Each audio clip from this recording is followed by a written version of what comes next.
Toy olacağın neydi az bu? Toy olacağın neydi az? Gel otur, gel otur.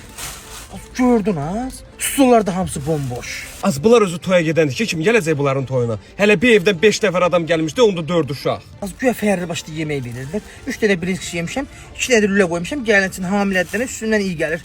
Az sən genə onu yudun. Mən yetimin dişi yox, gözüm qaldı elə tikədə. Pakizə, bu gəlini kim bəzəmişdi elə? Nə bilim ha, şana pipiyə oxşadıblar, qoyublar ora. Maket də elə bir qız. Dedim nə paxıllıq, mənim də qızım salonda işləyirdi, 50 mat verərdiniz, kukla kimi bəzəyərdi onu. Az Xuramanın qızını gördün, qəşəng ağ platiya geymişdi. Hə, o niyə maraqlanmırsan Fərmayla? Maraqlan da nə? Nə bilim ya Aysəri, evlənir ki bu gedə. Qız o qırmızı paltar vardı, o Mina xanımın qızıydı o. Hə. Ortalıqdan çıxmadı, at boydasan nənə olsa, sinədə bu qədər açıq. Toyun axırına kimi oynatdı, çıxmadı ortalıqdan. Bir abur Suzi. Pakizə, az biz aşağı düşəndə o oğlan kim idi? Tuvaletin yanında savaşırdılar, əlbək olmuşlar. Kimdi az onlar? Salla tanımadın o? Teyyubən böyük edəsizdənə, hələ uşaqlıqdan danqazdı o. İşdi də oldu şir. Hələ sən o arıq çəyirtkə qışlar o yaraşır elə zakas üstündə dava eləmək.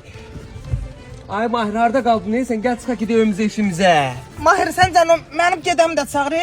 Elmar da götür gələndə. Bunlar işdilər, fişo də. Çıxmaq bilməyəcəklər ortalıqda.